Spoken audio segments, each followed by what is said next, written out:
വ്യസിക്കുന്നത് അഥവാ വിഭജിക്കുന്നത് എന്ന അർത്ഥവുമായി ബന്ധപ്പെട്ടാണ് വ്യാസം എന്ന അർത്ഥമുണ്ടായത്. വേദം പതുത്തെയാണ്. വേദം വിഭജിച്ച് വേദത്തെ ആദിമ വേദത്തെ ചതുർവേദങ്ങളായി വിഭജിക്കുകയാണ് വ്യാസൻ. എഡിറ്റർ എന്നൊരർത്ഥവും നമുക്ക് വേണമെങ്കിൽ വ്യാസന് പറയാം. വ്യാസ പൂർണിമ ആണ് ഗുരുപൂർണിമ എന്ന് പറയുമ്പോൾ ഭാരതത്തിന്റെ ഗുരുവാണ് വ്യാസൻ നമുക്ക് വേണമെങ്കിൽ പറയാം. തീർച്ചയായിട്ടും ആ സ്ഥാനം അദ്ദേഹം അർഹിക്കുന്നു. കാരണം ലോകത്തിലെ ഏറ്റവും വലിയ ഇതിഹാസമായ മഹാഭാരതം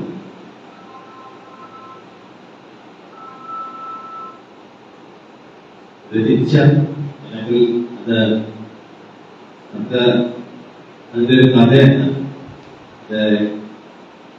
എഴുതുവാൻ ഒരാളെ വ്യാസമഹർഷിയൊക്കെ എത്തിയപ്പോൾ ഇത്രയും വ്യാസമഹർഷിയുടെ മനസ്സിൽ നിന്നും ഇത് പുറത്തേക്ക് വാക്കുകളായി വരുന്ന സന്ദർഭത്തിൽ അതേ വേഗതയിൽ എഴുതുവാൻ പറ്റിയ ആരെയും കിട്ടാത്തപ്പോൾ ഒടുക്ക നമ്മുടെ സാക്ഷാൽ മഹാഗണപതി തന്നെ ആ ജോലി ഏറ്റെടുക്കാൻ തീരുമാനിച്ചു. രണ്ടുപേരും ഓരോ കണ്ടീഷൻസ് വെച്ചു. രണ്ടുപേരും ഈ കട്ടക്ക് നിൽക്കുന്നവരാണ്. അപ്പോ വ്യാസൻ പറഞ്ഞു, ഞാൻ പറഞ്ഞുകൊണ്ടേയിരിക്കും, ഇടയ്ക്ക് വെച്ച് എഴുത്ത് നിർത്തരുത്, ഈ കണ്ടിന്യൂസ് ആയിട്ട് എഴുതിക്കൊണ്ടിരിക്കണം. ഗണപതി തിരിച്ചെന്ന് പറഞ്ഞു, ഇടയ്ക്ക് വെച്ച് പറഞ്ഞ നിർത്തിയാൽ ഞാൻ എഴുന്നേറ്റ് പോകും, കറക്റ്റായിട്ട് എനിക്ക് പറഞ്ഞു വന്നുകൊണ്ടിരിക്കുമെന്ന് പറഞ്ഞു. അങ്ങനെ തുടങ്ങിയ എഴുത്ത് വ്യാസഗുഹ എന്ന് പറഞ്ഞ് ബദ്രീനാഥിൽ നിന്നും വനം എന്ന വില്ലേജിലോട്ട് പോകുമ്പോൾ ഒരു ഗുഹയുണ്ട്. ഗുരുകാരനേക്കാളും ദൈവഭാഗ്യത്താലും ഞങ്ങളവിടെ പോയിട്ടുണ്ട്. ഒക്കെ കൂടുതൽ പ്രാവശ്യം ഞാനവിടെ പോയി. ഇവിടെ ഇരുന്നാണ് ഈ മഹാഭാരതം രചിച്ചത് എന്നാണ് വ്യാസഗുഹയിൽ വെച്ചത്. അതൊരു നല്ല മനോഹരമായ ചെറിയൊരു ഗുഹയാണ്. വളരെ ഉയർന്ന ആറ്റിറ്റ്യൂഡിലുള്ള ഒരു സ്ഥലമാണ്. അതിന്റെ അപ്പുറം ചൈനയാണ്. നമ്മുടെ ലാസ്റ്റ് വില്ലേജാണ് ആ ഏരിയയിലുള്ള അവസാനത്തെ ബോർഡറിലുള്ള വില്ലേജാണ് വനം. അവിടെയാണ് വ്യാസഗുഹ. അപ്പോ വ്യാസൻ പറഞ്ഞുകൊണ്ടേയിരുന്നു, ഗണപതി എഴുതിക്കൊണ്ടേയിരുന്നു. വ്യാസൻ പറയുന്ന വേഗതയിൽ ഗണപതി എഴുതാൻ പറ്റാത്തതിന് ഗണപതിക്ക് സമയമെടുക്കും. ആ ടൈം കൊണ്ട് വ്യാസൻ മനസ്സിൽ ഒത്തിരി ഒത്തിരി ഒത്തിരി ഒത്തിരി ശ്ലോകങ്ങൾ മനസ്സിൽ രൂപപ്പെടുത്തിയെടുക്കും. അത് ഇങ്ങനെ പ്രവഹിച്ചുകൊണ്ടേയിരുന്നു എന്നുള്ളതാണ്. പോയട്രിയെ കുറിച്ച് വില്യം വേർഡ്സ്വർത്തിന്റെ ഒരു ഫേമസ് ഡെഫിനിഷൻ ഉണ്ട്. ഇതാണ് അവരുടെ കഥയിൽ. Yes, recollected tranquility, അല്ലേ? Spontaneous overflow of powerful emotions, recollected tranquility. നൈസർഗികമായിട്ടുള്ള വികാരങ്ങളുടെ അനാഗ്രഹമായ പ്രവാഹമാണ് കവിത എന്ന് പറയുന്നത്. അത് തന്നെയാണ് വ്യാസൻ നിന്നും വന്നുകൊണ്ടിരുന്നത്. ഋഷി മനസ്സ് പാണ്ഡിത്യവും ഋഷി മനസ്സും ചേരുമ്പോൾ പ്രതിഭ ജ്ഞാനമായിട്ട് മാറും. പ്രതിഭയ്ക്ക് ധ്യാനത്തിന്റെയും ഉന്മാദത്തിന്റെയും വഴിയുണ്ട്. അതുകൊണ്ട് തന്നെയാണ് ഈ അത്യാവശ്യപ്പെട്ട എഴുത്തുകാർക്ക് തന്നെ ചെറിയ മക്കൾ എന്ന് പറയുന്നത്, അല്ലേ? ലവറും പോയറ്റും പിന്നെന്താ ലുനാറ്റിക്, മറ്റുള്ളവരും ഒരുപോലെയാണ് ഷേക്സ്പിയർ പറയുന്നത്. ലവർ, ഒരു ലവർ, ഒരു കവി, പിന്നെ ഒരു അത്യാവശ്യം തർക്കസുഖമില്ലാത്തൊരു ലക്ഷ്യം. ഇതിൽ മൂന്ന് പേര് ഏകദേശം ഒരുപോലെയാണെന്നാണ് പറയുന്നത്. അതിന് പറയാൻ കാരണം എന്താണെന്ന് വെച്ചാൽ ഇതിൽ മൂന്ന് പേർക്ക് നോർമൽ അല്ലാത്ത രീതിയിലുള്ള കൽപ്പനകളുണ്ടാവും, സങ്കല്പങ്ങളുണ്ടാവും, അല്ലെ? യാഥാർത്ഥ്യബോധമില്ലാത്ത രീതിയിലുള്ള ജീവിതമായിരിക്കും. വേറെ സങ്കല്പങ്ങളൊക്കെ എങ്ങനെയായിരിക്കും. അതുകൊണ്ട് ഇവർ മൂന്നുപേരും ഒരേ കാറ്റഗറിയിലാണ് ഷേക്സ്പിയർ ഉൾപ്പെടുത്തിയത്. അതുപോലെ ഞാനത് പറയാൻ വന്നത്, പ്രതിഭ എന്ന് പറയുന്നത് ജ്ഞാനമായി ഉന്മാദമായി തിരിയും. വ്യാസൻ, വാൽമീകി, അരവിന്ദ മഹർഷി ഇങ്ങനെയുള്ള പ്രതിഭാശാലികളുടെ ആ പ്രതിഭ ജ്ഞാനമായി തിരിയും. അങ്ങനെ നമ്മുടെ ഇതിഹാസങ്ങളുണ്ട്. പല പ്രതിഭയും ഉന്മാദമായിട്ട് ഈ ലോകത്ത് തിരിഞ്ഞിട്ടുണ്ട്. അവർ പലപ്പോഴും ഗതിയിലും ആത്മഹത്യയിലും അതുപോലെ വളരെ ദുരന്തമായിട്ടും ഒക്കെ അവസാനിച്ചിട്ടുണ്ട്. ലോക ചരിത്രത്തിൽ തൊട്ട് നമ്മുടെ മലയാള ചരിത്രത്തിൽ വരെ ഒരുപാട് ഉദാഹരണങ്ങളുണ്ട്. ഞാൻ അതിലോട്ട് പോകുന്നത് വിഷയം നമ്മുടെ ഗുരു പൂർണിമയ്ക്ക് വ്യാസനെ തീർച്ചയായിട്ടും സ്മരിക്കണം. ഈ ജഗത്ത് തന്നെ വ്യാസോച്ഛിഷ്ടമാണെന്ന് പറയും. ജഗത്തിന്റെ ഈ പ്രപഞ്ചം, ഈ ജഗത്ത്, ഈ ഭൂമി, ഇതെല്ലാം വ്യാസോച്ഛിഷ്ടം എന്ന് പറഞ്ഞാൽ വ്യാസം പറയാത്തതായിട്ടൊന്നുമില്ല എന്നാണ്. മഹാഭാരതത്തെ കുറിച്ച് അങ്ങനെ ഒരു പ്രശസ്തമായിട്ടുള്ള ഒരു വചനം കാണണം. ഇതിൽ ഉള്ളതിൽ ചിലത് നിങ്ങൾ മറ്റെവിടെയെങ്കിലും കണ്ടേക്കാം, പക്ഷേ ഇതിലില്ലാത്തത് നിങ്ങൾ ഒരിടത്ത് കാണുകയില്ല. യഥോ ധർമ്മസ്തോ ജയ എന്നൊരു സന്ദേശം നമുക്ക് നൽകിയത്, ലോകത്ത് നൽകിയത്, നമുക്ക് നൽകാനായിട്ടുള്ള പ്രപഞ്ചത്തിന് നൽകിയത്, ലോകത്ത് നൽകിയത് മഹാഭാരതമാണ്. എവിടെയാണോ ആത്യന്തികമായ ധർമ്മമുള്ളത് അവിടെ വിജയമുണ്ട്. ഇതെപ്പോ പറഞ്ഞതാണ്? ഒരമ്മയുടെ അടുത്ത് പോയി മകൻ യുദ്ധത്തിലെ വിജയാശംസകൾ നേർന്നപ്പോൾ ആ മകൻ ധർമ്മത്തിന്റെ ഭാഗത്തല്ലാന്ന് അറിഞ്ഞുകൊണ്ട് തന്നെ ഗാന്ധാരി ദുര്യോധനോട് പറയുന്നതാണ് യഥോ ധർമ്മ തഥോ ജയ. എവിടെ ധർമ്മമുണ്ടോ അവിടെ ജയമുണ്ടാവുകയുള്ളൂ.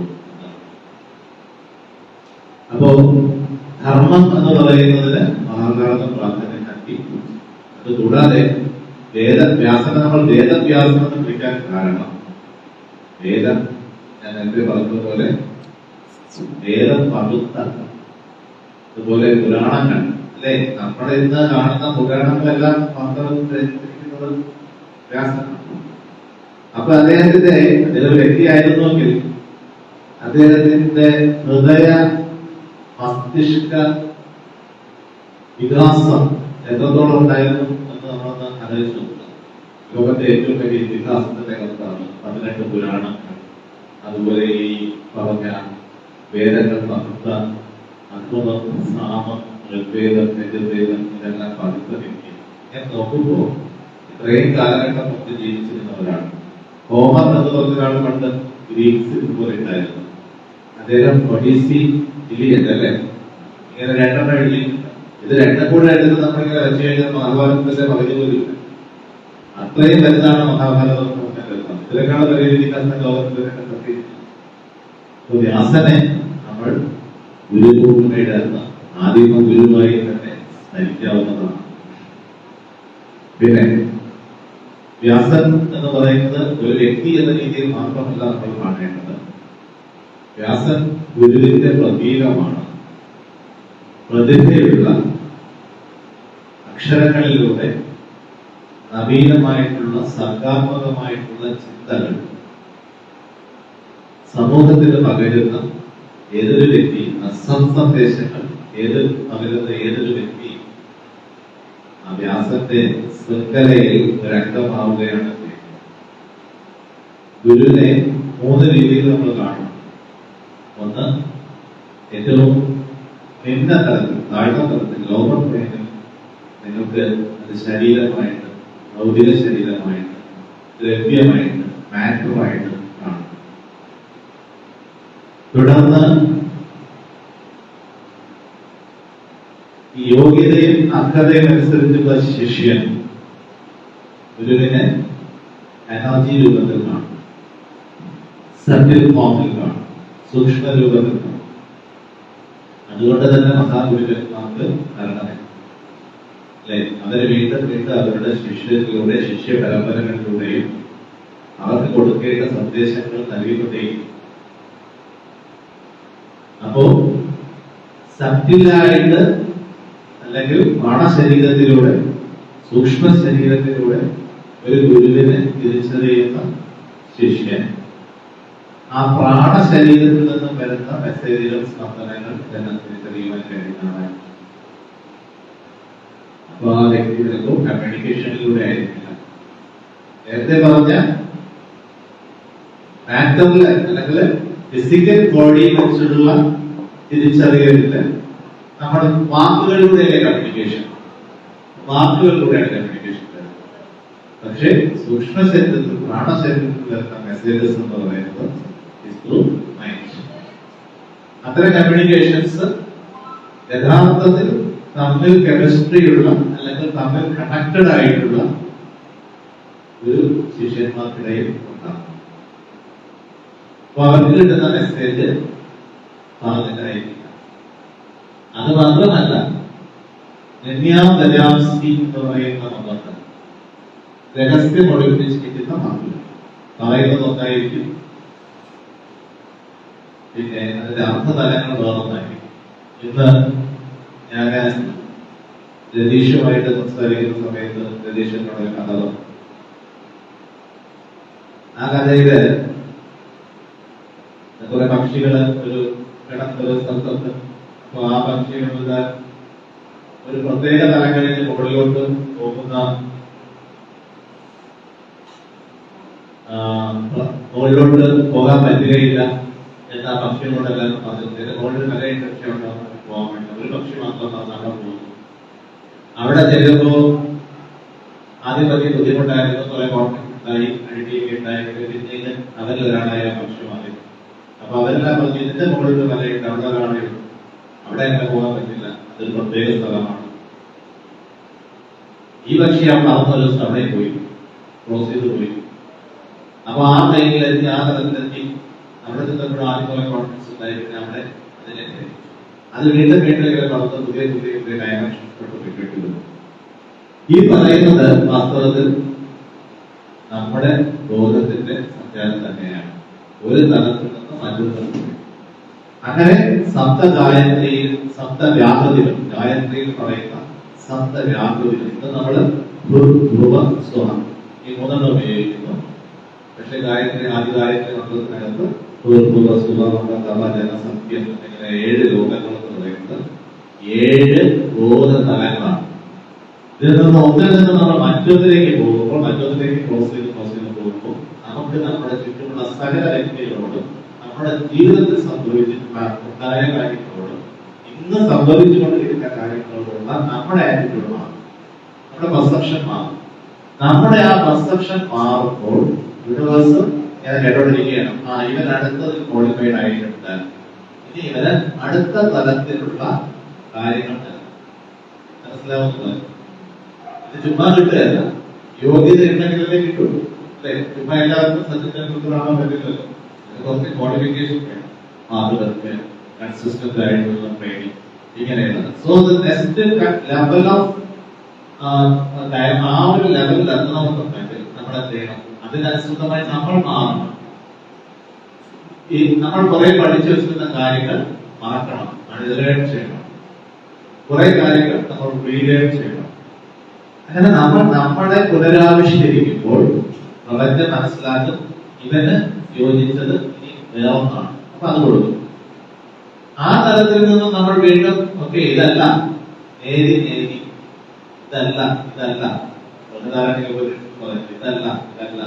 നേരി അതുകൊണ്ട് ആ ഒരു ആറ്റിറ്റ്യൂഡോട് കൂടി നെക്സ്റ്റ് തലത്തിലേക്ക് പോകുമ്പോൾ പ്രകൃതി വീണ്ടും അത് നിർബന്ധമാണ്. കാരണം ലോ.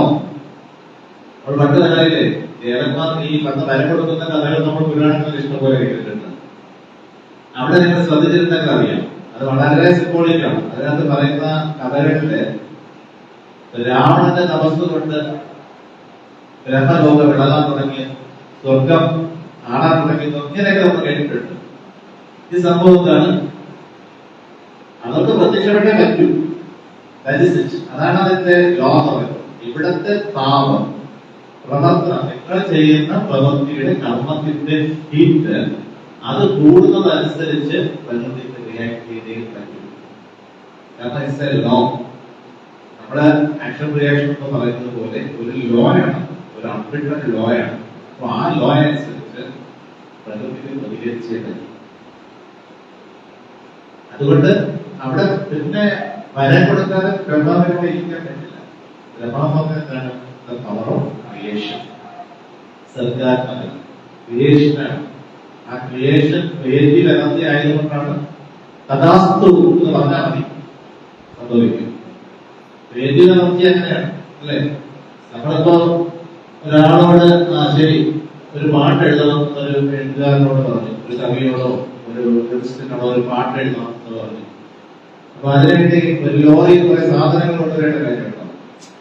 ലോറിയിൽ കുറെ സാധനം ഒരു ഫ്രിഡ്ജിലിട്ടുണ്ട്, ഇപ്പുറത്തൊരു ടിവിയിലിട്ടുണ്ട്, ഇതൊക്കെ അത് പാട്ടെഴുതുന്നതിന്റെ ഭാഗമായിട്ട് ഇതൊക്കെ കുറെ സാധനങ്ങൾ പെട്ടത് അതിന്റെ ആവശ്യം ഒന്നും വേണ്ട അല്ലെ? വയലാക്കപ്പെട്ട് പാട്ടെഴുതാൻ അതിനെ പ്രൊഡ്യൂസർ കൊടുക്കുന്ന ഒരു കുപ്പിയാണ്. ആ കുപ്പിയിലെങ്കിലും വയലാറിന് പാട്ടെഴുതാൻ പറ്റും. പക്ഷേ അവിടെ ആരാ ഒരു 10-15 പാട്ട് കഴിക്കും? ഇതെവിടെ നിന്ന് വരുന്നു? ഡിക്ഷണറി എടുത്ത് നോക്കിയല്ല എഴുതുന്നു. ഏതെങ്കിലും സിറ്റുവേഷൻ പറഞ്ഞപ്പോൾ അത് നേരെ വരികയാണ്. അതാണ് ക്രിയേറ്റീവ് എനർജി. ക്രിയേറ്റീവ് എനർജി അങ്ങനെയാണ് സംഭവിക്കുന്നത്. കഥാസ്തു അങ്ങനെ സംഭവിക്കട്ടെ എന്ന് പറഞ്ഞാൽ മതി. Let there be light. There was light. Let there be water. And there was water. അങ്ങനെയാണ് ഉൽപ്പത്തി അല്ലെ? അങ്ങനെ വരുമ്പോ നമുക്ക് സർഗാത്മകമായിട്ടുള്ള സൃഷ്ടിയോട് നമ്മൾ പറയുന്നു എനിക്കിത് വേണം. പുരാണ കഥയിൽ പറയും എനിക്ക് ഇന്ന വരം കിട്ടാൻ വേണ്ടിയാണ് ഞാൻ തപസ് ചെയ്യുന്നത്. ഈ വരങ്ങൾ ഇന്നും ആളുകൾ ചെയ്യുന്നുണ്ട്, തപസ് ചെയ്യുന്നുണ്ട്. പക്ഷെ അത് കാട്ടിൽ പോയി നല്ല ചെയ്യുന്നത്. ചിലപ്പോൾ അവരുടെ ലാബിൽ ഇരുന്നിട്ടായിരിക്കും, ചിലപ്പോൾ അവരുടെ പ്രാക്ടീസ് ചെയ്യുന്ന സ്ഥലത്തിൽ നിന്നാവാം, ചിലപ്പോൾ അവരുടെ ഗ്രന്ഥപുരയിൽ നിന്നാവാം. ആ തപസ്സാണ് ഓരോരോ മഹൽ സൃഷ്ടികളായി, മഹൽ വ്യക്തികളായി, മഹൽ കണ്ടുപിടുത്തങ്ങളായി, ടെക്നോളജിയായി പുറത്തുവരും. ഈ തപസ് ചെയ്യാത്ത ഒരു വ്യക്തിയാണ്. പതിത കൂടി ഉണ്ടെങ്കിൽ, ഈ തപസ് കൂടി ഉണ്ടെന്നുണ്ടെങ്കിൽ ഇത് പറയേണ്ടതില്ല, എപ്പോഴും വിജയമേ. പതിത മാത്രമുള്ളവർ ചില സന്ദർഭങ്ങളിൽ നല്ല കോൺട്രിബ്യൂഷൻസ് തരും. പക്ഷെ പതിത ഇല്ലാതെ തപസ് മാത്രം ചെയ്യുന്ന ബുദ്ധിമുട്ടാണ്. അതുകൊണ്ട് പ്രതിഭയ്ക്ക് നമ്മൾ ആദ്യം സ്ഥാനം കൊടുക്കും. അപ്പോ സൃഷ്ടിയുടെ ഊർജമാണ് തപസ് എന്ന് പറയുന്നത്. ഞാൻ പറഞ്ഞു വന്നത് ഒരു തലത്തിൽ നിന്നും മറ്റൊരു തലത്തിലേക്ക് മാറുമ്പോൾ അതിനനുസരിച്ച് പ്രകൃതി നമുക്ക് ആ രീതിയിലുള്ള ആളുകളെ കൂട്ടിപ്പിടിക്കും. അപ്പൊ നമ്മൾ ഇതുവരെ കാണാത്തത് എത്രയോ കാലമായിട്ട് ഇതൊരിക്കലും 10 വർഷം മുൻപ് കണ്ടിരുന്നുണ്ടെങ്കിൽ എനിക്ക് പ്രശ്നമേ ഉണ്ടായിരുന്നു. വേറൊന്നുമല്ല, നാച്ചുറൽ അറിയാൻ ആരെ എവിടെ വെച്ച് കൂട്ടിപ്പിടിക്കുന്ന അവസ്ഥ. അത് മാത്രമല്ല 10 വർഷം കൊണ്ട് നിങ്ങൾ കണ്ടെത്തി പ്രശ്നം അവതരിപ്പിച്ചു എന്ന് തന്നെ കരുതില്ല. അതിനെ പറയുന്ന സൊല്യൂഷൻ നമുക്ക് മനസ്സിലാകും. ആ ഭാഷ നമുക്ക് കേട്ടില്ല, നമ്മൾ വേറെ തന്നെ കേട്ടിട്ട് നമ്മൾ തിരിച്ചു. നമുക്ക് പാകത ഉണ്ടാകുമ്പോൾ അതിന്റെ പറയുന്നത് നമ്മുടെ ഭാരതീയ സംഘത്തിന്റെ ഒരു ഉയർന്ന വിശ്വാസമുണ്ട്, ഉത്തമ വിശ്വാസം. അതാണ് എപ്പോൾ ശിഷ്യൻ റെഡിയാണോ അപ്പോൾ ഗുരു will appear. Actually the guru is singing. വിവേകാനന്ദനെ കണ്ടപ്പോൾ അതല്ലേ കാരണ്യം കൊണ്ട് ഉന്മാദ ചിത്തനായി ചാടി നിന്ന് ഓടി നിന്ന് കെട്ടിപ്പിടിച്ച് വിവേകാനന്ദ പേടിച്ചു ഒരു വ്യക്തി, ഒരു പരിചയം തന്നെ വ്യക്തി. നീ തന്നെ എത്രയോ കാലമായി നടന്നിരിക്കുന്നു, നീ എന്തായാലും ഇതുവരെ വരാത്ത ഉന്മാദം കെട്ടിപ്പിടിച്ചത്. അതായത് നമ്മൾ വിവേകാനന്ദ തലേന്ദ്രനാണ് കുതിരമാര് ഓടിക്കുന്നത്. പക്ഷെ വീട്ടിൽ ചെന്നപ്പോൾ ആ സ്പർശനത്തിന്റെ, ആ ദൈവികമായിട്ടുള്ള ആ സ്പർശനത്തിന്റെ ആ വൈബ്രേഷൻ അകത്ത് കിടന്നു പോകാൻ തിരിച്ചു വെച്ചത്. വളരെയേറെ രാഷ്ട്രീയത്തോടുകൂടി ചോദിക്കും, താങ്കൾ ദൈവത്തെ കണ്ടിട്ടുണ്ടോ? എന്നെ കണ്ടിട്ടുള്ളത് പോലെ ഞാൻ ദൈവത്തെ, ദേവിയെ കണ്ടിട്ടുണ്ട്, എനിക്ക് കാണിച്ചു തരാമോ ചോദിക്കും. എന്നെ അത് തൊട്ട് നോക്കാൻ പറയുമ്പോൾ പിന്നെയുള്ള തന്നെ ചരിത്രമാണ്. ഗുരുവിനെ സ്പർശിക്കുന്ന ശിഷ്യൻ ഒരു പ്രത്യേകതരം വൈദ്യുത തലങ്ങളുടെ ശരീരം മുഴുവൻ പാസ് ചെയ്ത് പോകുമ്പോൾ കാളിയ രൂപം, കാളി മുക്തനായിരുന്നല്ലോ. അപ്പൊ കാളിയ രൂപം തെളിയിക്കുമ്പോൾ വിവേകാനന്ദന് അതിനുശേഷമാണ് നരേന്ദ്രൻ എന്ന് പറയുന്ന റബലീസ് ആയിരുന്ന, അങ്ങേയറ്റത്തെ യുക്തിവാദിയായിരുന്ന നരേന്ദ്രൻ വിവേകാനന്ദൻ എന്ന് പറയുന്ന ഒരു ചൈതന്യവത്തായ ഗുരുവായി മാറുന്നു. ആ ഊർജം എത്രത്തോളം ഭാരതത്തിലെ ലോകത്ത് വ്യാപിച്ചിട്ടുണ്ടെന്നുള്ളത് നമുക്കറിയാം. അപ്പൊ അതുകൊണ്ട് അത് ഈ പറഞ്ഞു വരുന്നത് ഉത്തമരായിട്ടുള്ള ശിഷ്യന്മാരെല്ലാം നല്ല ഗുരുക്കന്മാരായിട്ട് വളരുന്നവർ കൂടിയാണ്. ഇതൊരു പരമ്പരയാണ്. സന്തതി പരമ്പര എന്ന് പറയുമ്പോൾ തന്നെയാണ് ഗുരു ശിഷ്യ പരമ്പര എന്ന് പറയുന്നത്. ഗുരു ശിഷ്യ പരമ്പരയില്ല, കണ്ടിട്ടായിരുന്നു പല പല പല പല തലങ്ങളായിട്ട്, ശാഖകളായിട്ട് ഗുരു ശിഷ്യ പരമ്പരകളുണ്ട്. നമുക്കറിയാം ഗ്രീക്ക്, സോക്രട്ടീസ്, പ്ലേറ്റോ, അങ്ങനെ ഒരു ലീനിയേജ് ഉണ്ട്. അവരുടെയൊക്കെ ശിക്ഷനാണ് പിന്നെ അലക്സാണ്ടറൊക്കെ വരുന്നത്. അലക്സാണ്ടറൊക്കെ ഈ പറഞ്ഞ വേറൊരാണ് നേരത്തെ ആവശ്യമോ അങ്ങനെയൊക്കെ വേറെ. പക്ഷെ ഇതുപോലെ ഇവിടെ നമുക്ക് ഒരുപാട് ലീനിയേജസ് ഇതുപോലെ ക്രിയായോഗ നമ്മൾ പറയുന്ന സിസ്റ്റങ്ങളിൽ ബാബാജി ലഹരി പ്രകാശ് നമ്മുടെ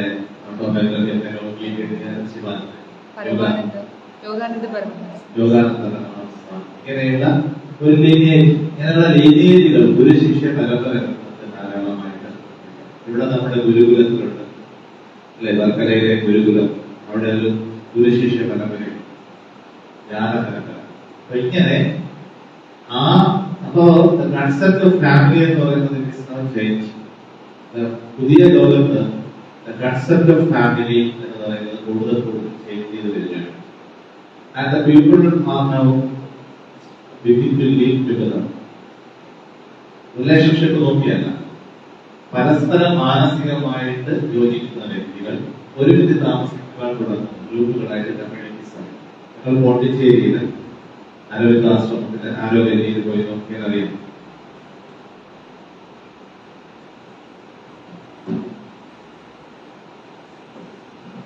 അവിടെ ഇതുപോലെ തന്നെ ഈ ഒരു ഗ്ലോബൽ ആയിട്ടുള്ള ഒന്നിന്റെ ഒരു മൈക്രോകോസമായിട്ടാണ് എല്ലാ രാജ്യങ്ങളിൽ നിന്നുള്ള ആളുകൾ അവിടെ പല ആശ്രമങ്ങളിൽ താമസിക്കുന്നത്.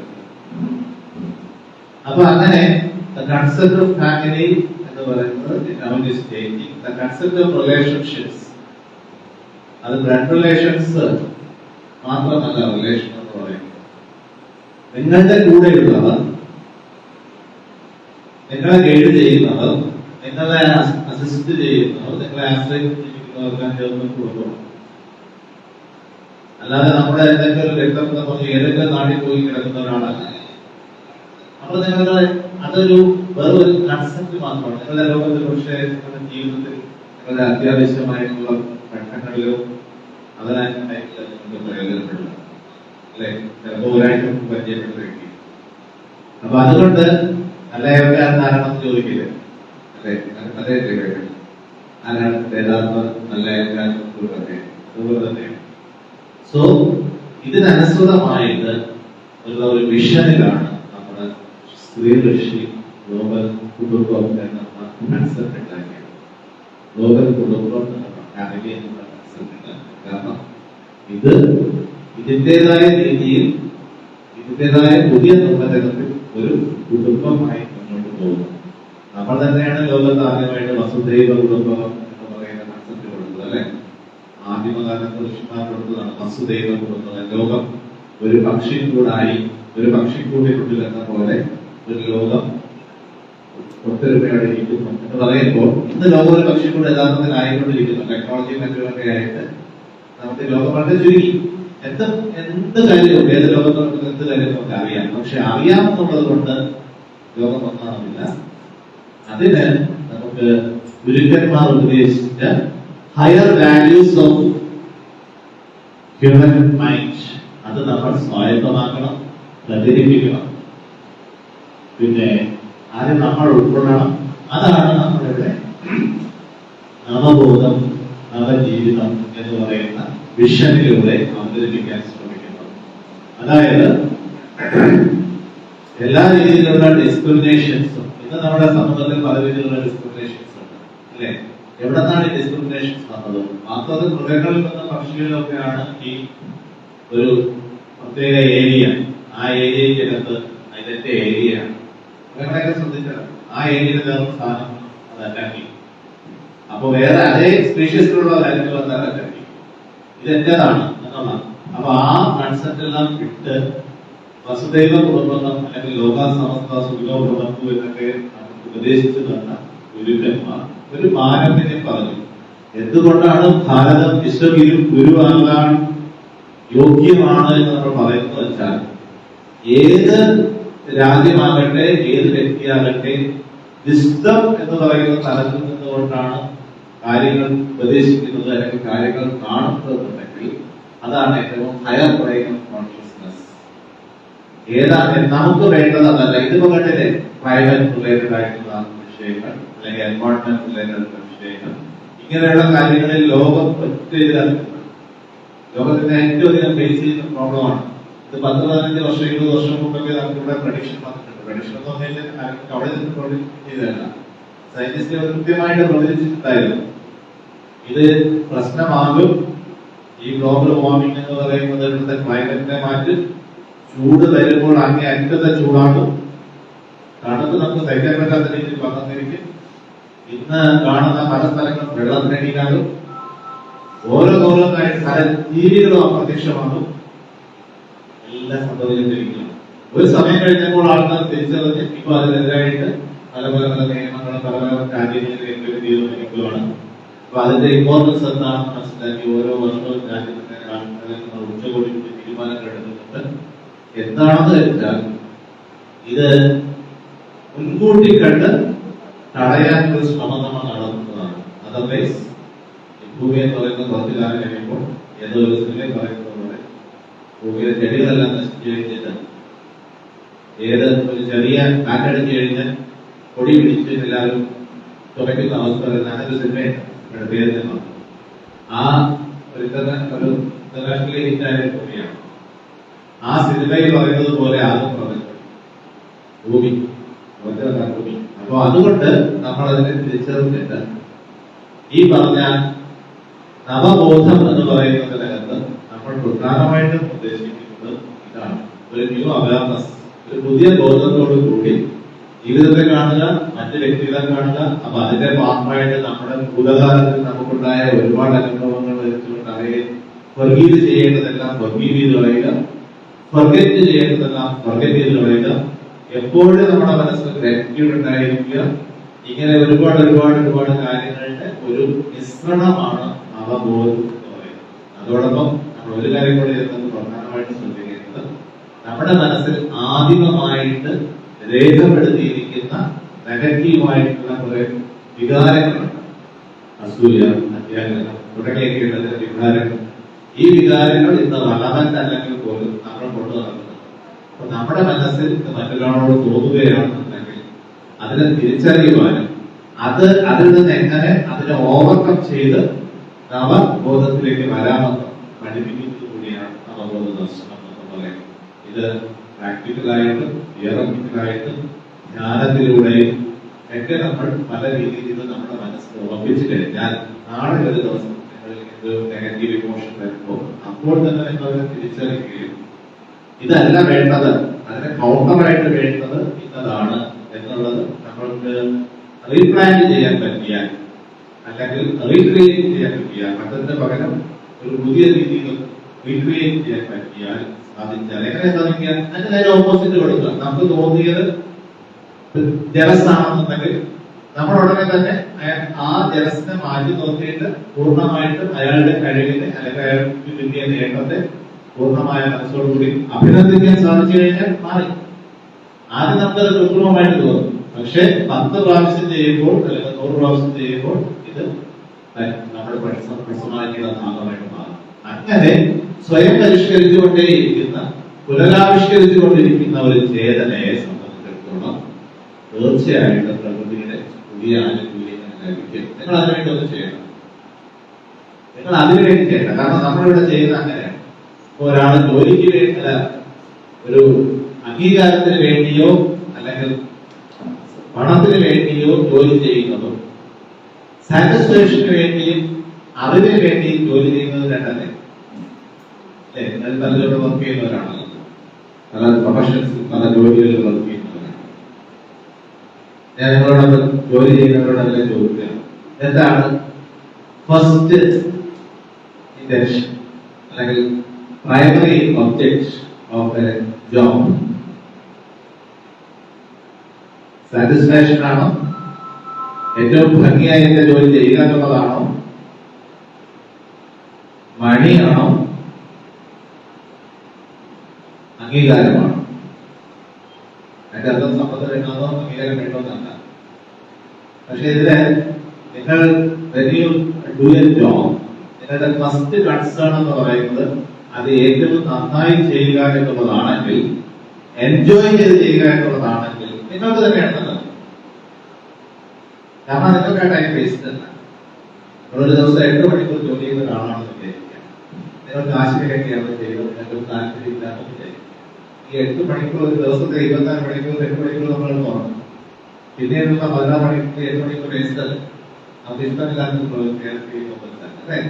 അപ്പൊ നമ്മളത് ഇഷ്ടത്തോടെയാണ് ചെയ്യുന്നതെങ്കിൽ നമുക്ക് ഈ 8 hours okay I enjoy my job. ഈ എനിക്ക് പോയി ഇതിന്റെ സ്ട്രെസ് ഒന്നും മാറ്റേണ്ട കാര്യമില്ല. ഞാൻ എന്റെ ജോബ് എൻജോയ് ചെയ്തിട്ട് ചില കണ്ടിട്ടില്ലേ ടീച്ചറിലെ പാട്ടൊക്കെ പഠിക്കുകയും അല്ലെ?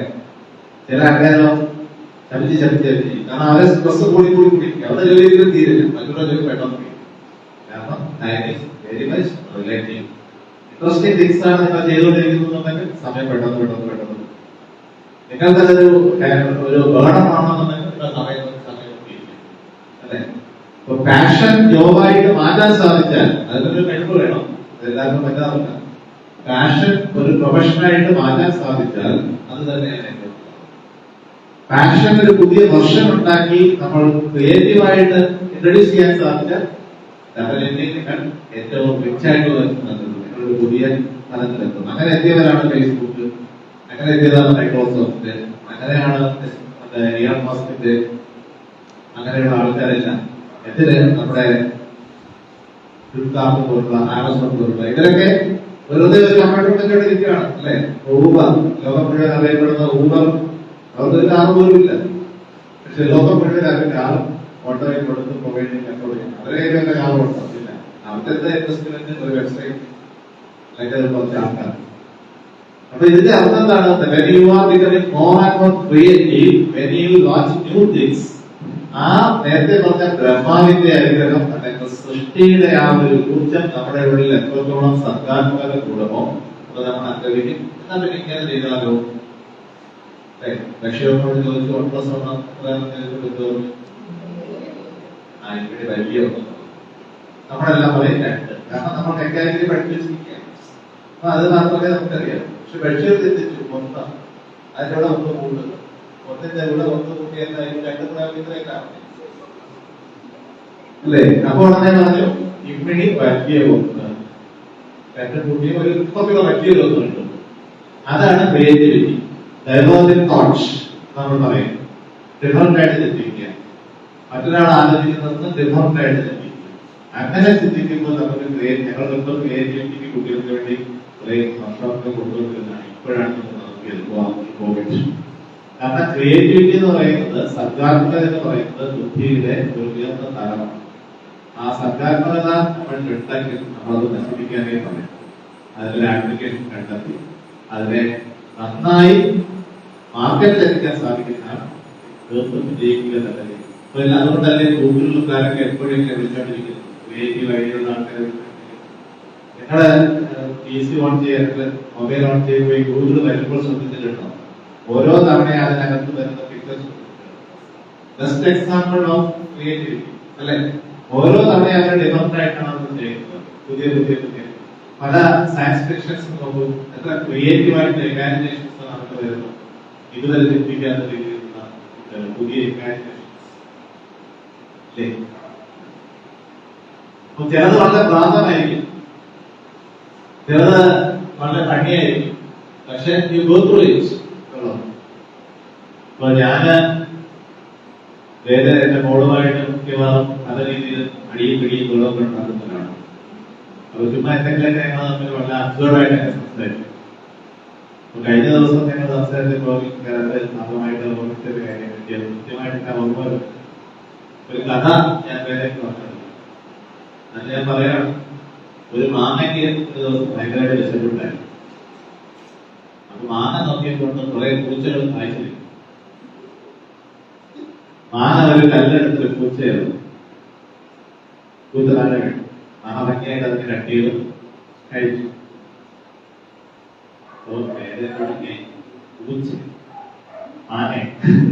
പൂച്ചയല്ലേ മാങ്ങയെ? ഈ കഥയിൽ മാങ്ങയാണ് പൂച്ചയാണ് മുകളില് കാച്ചു കാച്ചു. അപ്പൊ വേറെ കൺഫ്യൂഷനായി. അത് കഴിഞ്ഞ് ഞാൻ പറഞ്ഞു പിന്നെ അപ്പൊ വേറെ പിന്നെ സംഭവിച്ചു. പിന്നെ മാങ്ങ കല്യാണം കഴിച്ചു. ആകെ 3 കുട്ടികളുണ്ടായി അല്ലേ? അതിലൊന്നൊരു മട്ടാണ്. മട്ട് ഇന്നത്തൊരു മണ്ടല. അപ്പോ ഈ മണ്ടല ആരെങ്കിലും കഴിക്കുന്നത് ഒരു പൈനാപ്പിളിനെ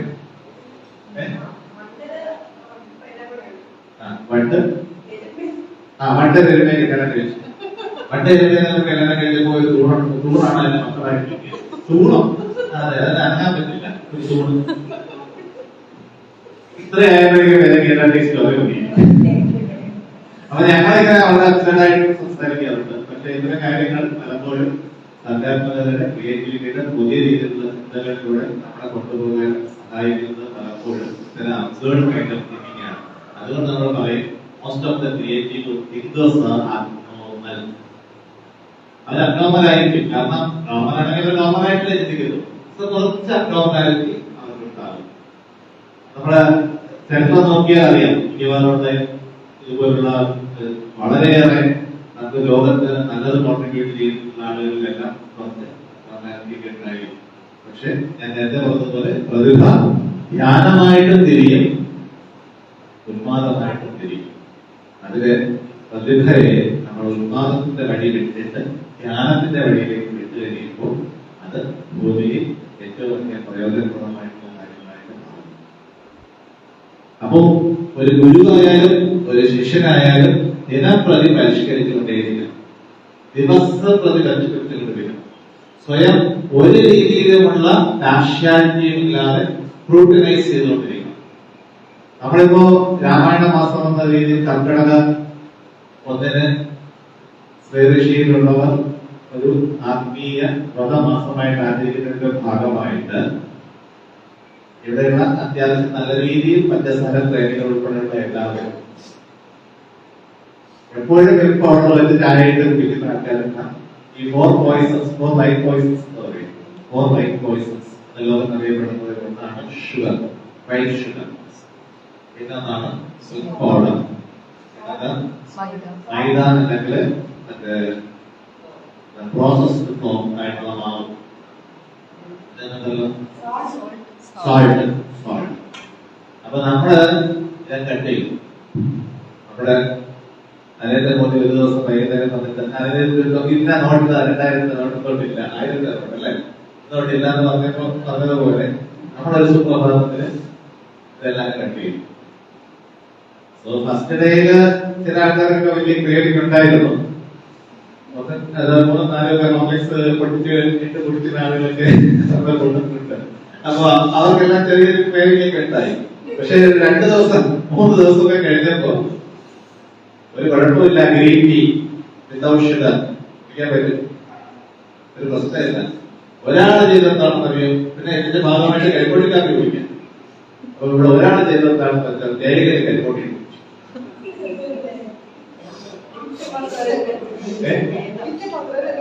മറ്റുള്ളവർ കുടിക്കുകയും അറിയില്ല. എനിവേ ഇപ്പൊ ഒരു 4 ദിവസം വീക്ക് ആവാറാവുന്നു. ഇപ്പൊ പലരും ഇതുമായിട്ട് അക്സെപ്റ്റബിൾ ആയിട്ടുണ്ട്. ഇതൊന്നും വലിയൊരു പ്രശ്നമല്ല. ഇതൊക്കെ ഒഴിവാക്കിയത് നമുക്ക് ചായ കുടിച്ചില്ല എന്ന് പറഞ്ഞിട്ടുണ്ടോ, പഞ്ചസാര ഉപയോഗിച്ചില്ല എന്ന് പറഞ്ഞിട്ടുണ്ടോ, ബേക്കറി ഐറ്റംസ് കഴിച്ചില്ല എന്ന് പറഞ്ഞിട്ടുണ്ടോ. നമ്മുടെ സാധാരണഗതിയിൽ നല്ല രീതിയിൽ പിന്നെ ഈവനിങ് സ്നാക്സ് കഴിക്കുന്നവരാണ്. പക്ഷെ ഇപ്പൊ ഒന്നും ആകുന്നില്ലെന്ന് പറഞ്ഞുകൊണ്ട് യാതൊരു വിശ്വസിക്കാൻ നമുക്ക് അങ്ങനെ തോന്നുന്നില്ല. ഇത് ഇങ്ങനെ തന്നെ കണ്ടിന്യൂ ചെയ്ത് പോകും. ഈ വ്രതം അവസാനം ഇത് ഒരു പ്രത്യേക രീതിയിലുള്ള വ്രതമാണ് എന്ന് വെച്ച് കഴിഞ്ഞാൽ ഇങ്ങനത്തെ. കാരണം റിസർച്ചേഴ്സ് പറയുന്നത് നിങ്ങൾ 1 മാസം ഷുഗർ ഉപയോഗിക്കാതിരുന്നാൽ, എല്ലാ അർത്ഥത്തിലുള്ള ഷുഗർ ഉപയോഗിക്കാതിരുന്നാൽ നിങ്ങളുടെ ശരീരം നല്ല രീതിയിൽ റെജുവിനേറ്റ് ചെയ്യും. നിങ്ങളുടെ ഫാറ്റ്, നിങ്ങളുടെ ബോഡി വെയിറ്റ്, ഈ കാര്യങ്ങളെല്ലാം തിരിച്ചു വരും, റിവേഴ്സ് വരും. Even anti process is also going to happen. ഇങ്ങനെയുള്ള, കാരണം ഷുഗർ ഇസ് ലൈക്ക് ഒരു വൈറ്റ് പോയിസൺ ആണെന്നുള്ളത് തിരിച്ചറിഞ്ഞിട്ടുണ്ട്. പക്ഷെ നമ്മൾ ഇപ്പോഴത് ഒഴിവാക്കുന്നില്ല. പക്ഷെ ഒരുപാട് രാജ്യങ്ങളിൽ ഇപ്പൊ ഷുഗർ ഏതാണ്ട് ഒഴിവാക്കി കഴിഞ്ഞു. നമ്മൾ ശ്രദ്ധിച്ചാൽ അറിയാം, വെസ്റ്റേൺ കൺട്രീസിലുള്ള ചോക്ലേറ്റ്സ് ഷുഗർ, ഡാർക്ക് ചോക്ലേറ്റ്സ് പോലുള്ള ഷുഗറില്ല. നമ്മുടെ എവിടെയാണ് ഇപ്പോഴും ഷുഗറിന്റെ ഇമ്പോർട്ടൻസ് കൊടുക്കുന്നത്. നമ്മുടെ ചോക്ലേറ്റിൽ നിന്നൊക്കെ വരുന്ന പലഹാരങ്ങൾ എന്ന് പറഞ്ഞു കഴിഞ്ഞാൽ ഇതിന്റെ ഒരു കംപ്ലീറ്റ് ലിസ്റ്ററാണ് അല്ലേ. ഇപ്പോ നമ്മൾ ശ്രദ്ധിക്കുക, നമ്മളിപ്പോ ഈ പറഞ്ഞ ദർശനം നവബോധം നവജീവിതം എന്ന് പറയുന്ന ദർശനം ഈ ലോകത്ത് മുഴുവൻ ആപ്ലിക്കബിൾ ആണ്. അത് നമ്മൾ കണ്ടുപിടിച്ച ഒരു പുതിയ കാര്യങ്ങളല്ല. ശ്രദ്ധിച്ചാൽ അറിയാം, ഒരേ കാലത്തിൽ ഒരേ സമയത്തിൽ പല നൂറ്റാണ്ടുകളിൽ ജീവിക്കുന്നവരാണ് മനുഷ്യർ. പല വർഷങ്ങളിൽ ജീവിക്കുന്നവരാണ് മനുഷ്യർ, അല്ലെ? ഇപ്പൊ നമ്മള് കാലിഫോർണിയയോ അല്ലെങ്കിൽ ന്യൂയോർക്കോ നോക്കിക്കഴിഞ്ഞാൽ ചിലപ്പോൾ നമ്മളെക്കാളും 10 വർഷം, അല്ലേ? എല്ലാവരും അല്ല, കുറച്ചാണ്. ഒരു സ്ഥലം വെച്ചോണ്ട് നമുക്ക് പറയാൻ പറ്റില്ല. അപ്പൊ അതായത് നമ്മൾ ഇതിൽ ഏത് ഈ സമയത്തില് എവിടെയാണ്? ചില ആൾക്കാരുണ്ട് അവർ കാലത്തിനപ്പുറം ജീവിക്കുന്നവരാണ്, അല്ലേ? 2024 തന്നെ അവർ ചിലപ്പോൾ ജീവിക്കുന്നത് 2050 അവിടെ ചിന്ത ഫ്യൂച്ചർ ബേസ്ഡ് ആയിട്ട് അത്രയും ടോപ്പ് ലെവലിലായിരിക്കും. നമുക്ക് പേര് പറയുന്നില്ല, പരിചയമുള്ള ആളാണ്. ആ മനുഷ്യന്റെ ഇടയ്ക്ക് വരുന്ന ഇന്റർവ്യൂസ് ഞാൻ പറയുന്നത്, ഞാൻ ഈ കാലഘട്ടത്തിൽ ജീവിക്കുന്ന ഒരാളാണ്. കാരണം നിങ്ങൾ എല്ലാവരും എന്നെ സംബന്ധിച്ചിടത്തോളം പ്രാകൃതരായാണ്, വളരെ പ്രാകൃതരായ മനുഷ്യരാണ്. നിങ്ങളുടെ ചിന്താഗതിയൊന്നും എന്റെ അത്രത്തോളം വളർന്നിട്ട് ഓഷോ രതീഷ് ജീവിച്ചിരുന്ന കാലത്ത് ഓഷോ ഇതുപോലെ പറഞ്ഞിട്ടുണ്ട്, എനിക്ക് മുൻപുള്ള ചരിത്രം 5000 വർഷത്തെ ചരിത്രം ഒന്നുമില്ല. കുറെ യുദ്ധങ്ങൾ, മണ്ണിന് വേണ്ടി, പെണ്ണിന് വേണ്ടി, പൊന്നിന് വേണ്ടിയുള്ള കുറെ അടിയും പിടിയും, അതിനെയൊക്കെ നമ്മൾ അവസരത്തിൽ വലുതായിട്ട് പാടിപ്പെടണം.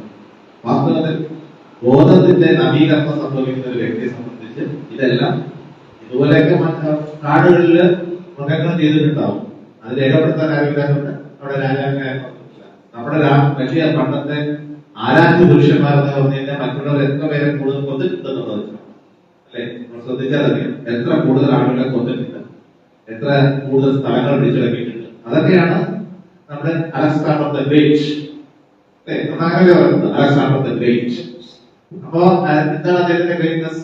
ഒരുപാട് കാര്യങ്ങൾ, അല്ലെ? അപ്പൊ അങ്ങനെ നോക്കുമ്പോ അതിൽ നിന്നും ഒരു നവീകരണം സംഭവിച്ച് കൂടുതൽ കൂടുതൽ കൂടുതൽ വേൾഡ് പീസ്, അല്ലെങ്കിൽ സമാധാനം, സന്തോഷം, ആനന്ദം, സമത്വം, ഇത്തരം ഹയർ വാല്യൂസിൽ ജീവിക്കുന്ന വ്യക്തി അപ്ഡേറ്റഡ് ആണ് മറ്റാരെക്കാളും കൂടുതൽ, അല്ലെ? ഫുള്ളി ഫങ്ഷനിങ് പേഴ്സൺ എന്നൊക്കെ പറയുന്നത് പോലെ, സെൽഫ് ആക്ച്വലൈസ്ഡ് പേഴ്സൺ എന്ന് പറയുന്നത് പോലെ, അല്ലെങ്കിൽ ലിബറേറ്റഡ് ആയിട്ടുള്ള ഒരു പേഴ്സൺ എന്ന് അഹബോധത്തിൽ നിന്നും ആത്മബോധത്തിലേക്ക് പരിണാമം സംഭവിച്ചിട്ടുള്ള വ്യക്തിത്വങ്ങളുടെ ഒരു കൂട്ടം. അത് കൂടി കൂടി കൂടി വരുന്നതോറും മനുഷ്യൻ എന്ന് പറയുന്ന മൃഗത്തിൽ നിന്ന് പരിണമിച്ച് നമ്മൾ വിശ്വസിക്കുന്ന വ്യക്തി അടുത്ത എവല്യൂഷന്റെ ഘട്ടത്തിലേക്ക്. അതിനുവേണ്ടിയുള്ള ശ്രമങ്ങൾ ലോകത്തിന്റെ വിവിധ ഭാഗങ്ങളിൽ നടക്കുന്നുണ്ട്, വിവിധ മനസ്സുകളിൽ നടക്കുന്നുണ്ട്. നേരത്തെ ഞാൻ പറഞ്ഞതുപോലെ ഗുരുക്കന്മാർ പ്രവർത്തിക്കുന്നത് സ്ഥൂലത്തിൽ മാത്രമല്ല, സൂക്ഷ്മത്തിലും കാരണ ശരീരത്തിൽ പ്രവർത്തിക്കും. ഞാൻ 2 കാര്യങ്ങൾ പറഞ്ഞു. മാറ്റർ, ശരീരം, അല്ലെ? വാക്കുകളിലൂടെയാണ്. പിന്നെ ഞാൻ പറഞ്ഞ ഊർജം, എനർജി. മൂന്നാമത് ഏറ്റവും ഹയറായിട്ടുള്ളതാണ് ബോധം, അവയർനെസ്. ബോധത്തിലൂടെയുള്ള സഞ്ചാരം. അപ്പൊ നിങ്ങൾ ഒരു ഗുരുവിനെ ശരീരത്തിൽ നിന്നും ചൈതന്യമായിട്ട് കണ്ടു തുടങ്ങുമ്പോൾ നിങ്ങളിലുള്ള ശിഷ്യത്വം എക്സ്പാൻഡ് ചെയ്യും. ഒരു ഗുരു അയാളുടെ ശരീരബോധത്തിൽ നിന്നും അയാളുടെ ചൈതന്യ ബോധത്തിലേക്ക് കൂടുതൽ കൂടുതൽ കൂടുതൽ വളരുമ്പോൾ അയാളുടെ ഗുരുത്വം എക്സ്പാൻഡ് ചെയ്യും. ഇത് രണ്ടും ആവശ്യമാണ്. ആ ആത്മസത്ത എന്ന് പറയുന്നതിലെ എക്സ്പാൻഷൻ എന്ന് പറയുന്നത്, അല്ലെങ്കിൽ ചൈതന്യമാണ് പ്രവർത്തിക്കുന്നതെങ്കിൽ മാത്രമേ, ചൈതന്യത്തിൽ നിന്ന് വരുന്ന സന്ദേശങ്ങൾ മാത്രമേ. അപ്പൊ എന്താണ്? അതുകൊണ്ടല്ലേ പലപ്പോഴും ഗുരുക്കന്മാരുടെ കാലത്ത് ഒരുപാട് കാണാൻ പറ്റും. എന്താ കാര്യം? ബോഡിയല്ലേ. ബോഡിയിൽ ഇപ്പൊ ഞാൻ ബോഡിയാണെങ്കിൽ മാത്രമേ എന്തെങ്കിലും ചെയ്യുന്നത്. നിങ്ങൾ വന്നു തൊഴുന്നതും നിങ്ങളിലും എന്നിലുമുള്ള അതേ ആധ്യാത്മിക ചൈതന്യത്തിൽ തന്നെയാണ്, അത് ഒന്ന് തന്നെയാണ് എന്ന് തിരിച്ചറിവുള്ളതുകൊണ്ടാണ് നമ്മൾ പല ചെറുതൊക്കെ ചോദിക്കുന്നത് മനസ്സിലാവുന്ന ചില ആൾക്കാർ എന്താ പറയും, ഇതിലൊക്കെ ബ്ലസ്സിംഗ് പോലും ചെയ്യുന്നില്ല എന്ന് പറയും. എന്ത് ചെയ്യും? ഇതെല്ലാം മനസ്സിലാക്കിയിട്ടും വന്നിരിക്കുന്ന ആളുടെ ആഗ്രഹം എന്താണ്? തൊട്ട് വരുന്ന ആളുടെ ഒരു ബ്ലസ്സിംഗ് ഇതാണ്. മറ്റത് അദ്ദേഹത്തിന്റെ തലമാണ്, അല്ലെ? ഗുരുവിന്റെ തലമാണ് ഡയമെൻഷൻ എന്ന് പറയുന്നത്. അവരെന്ത് ചെയ്യും? നാരായണ എന്ന് പറഞ്ഞ് ഒരു ബ്ലസ്സിംഗ്. ഇതൊരു അനുദിനം വളർന്നുകൊണ്ടിരിക്കുന്ന ഒരു ബന്ധമാണ്. പിന്നെ ഇന്നത്തെ കാലഘട്ടത്തിൽ ഇത് വളരെ അത്യാവശ്യമാണ്. കാരണം അതീവ സ്വതന്ത്രമായിട്ടുള്ള ഒരു ജീവിതത്തിലേക്കാണ് തലമുറ മാറിക്കൊണ്ടിരിക്കുന്നത്. എല്ലാ ചോയ്സസും നമ്മുടെ മുന്നിൽ നിൽക്കുകയാണ്. നമുക്ക് എന്ത് സെലക്ട് ചെയ്യണമെന്ന് നമുക്ക് അറിയാൻ പറ്റാത്ത ഒരു അവസ്ഥയാണ്. ഈ സന്ദർഭത്തിലാണ് നമുക്ക് പലപ്പോഴും ഒരു ഗൈഡൻസിന്റെ ആവശ്യം വരുന്നത്, അല്ലെ? നമ്മളിപ്പോ ഡോക്ടറെ അടുത്ത് പോയി ഒരു രോഗം തിരിച്ചെടുക്കാൻ നമ്മൾ സെക്കൻഡറി ഒപ്പീനിയൻ എടുക്കില്ലേ? സെക്കൻഡറി ഒപ്പീനിയൻ എടുക്കും. അതുപോലെ തന്നെയാണ് ഈ ഞാൻ എന്താണ് ചെയ്യേണ്ടതെന്ന് ഏറ്റവും കൺഫ്യൂഷൻ ഉണ്ടാകുമ്പോൾ നമുക്ക് പോയി ചോദിക്കാൻ പറ്റുന്ന പൂർണ്ണത നമുക്കുള്ള സമഗ്രതയുള്ള ഒരു വ്യക്തിത്വം ഉണ്ടെങ്കിൽ ആ വ്യക്തി നമ്മുടെ ഗുരുവാണ്. ഗുരുസാഗരം എന്ന് പറഞ്ഞ് ഒ.വി. വിജയന്റെ ഒരു പ്രശസ്തമായ നോവലില് ഒ.വി. വിജയൻ പറയുന്നത് ഏതൊരു കണ്ണുപൊട്ടനും എനിക്ക് ഗുരുവാണ്. കാരണം അവരാണെങ്കിൽ കാഴ്ചയുടെ മഹത്വം പറഞ്ഞു, അത് കേട്ടുടർന്നവരാണെങ്കിൽ കേൾവിയുടെ മഹത്വം പറഞ്ഞു. അപ്പോ ഒരു പുല്ലിൽ നിന്നും ഒരു ഇലയിൽ നിന്നും പ്രപഞ്ചത്തിന്റെ ഏതൊരു വസ്തുവിൽ നിന്നും കണങ്ങളിൽ നിന്നും ഏതൊരു അനുഭവത്തിൽ നിന്നും ഏതൊരു ഗ്രന്ഥത്തിൽ നിന്നും പഠിക്കേണ്ടവരെയും പഠിച്ചുകൊണ്ടിരിക്കും. അതിന് ഒരു വിദ്യാർത്ഥിയുടെ മനസ്സിലായ മാത്രം മതി. അപ്പോ ഇത്രയും പറഞ്ഞുകൊണ്ട് എന്റെ ഈ ഗുരുപൂർണിമ സന്ദേശം ഞാനിവിടെ അവസാനിപ്പിക്കുകയാണ്. ഇത് കണ്ടുകൊണ്ടിരുന്ന എല്ലാവർക്കും, ഇവിടെ ദയവായിട്ട് കണ്ടുകൊണ്ടിരുന്നവർക്കും ഒന്നുകൂടി എന്റെ ഗുരുപൂർണിമ ആശംസ.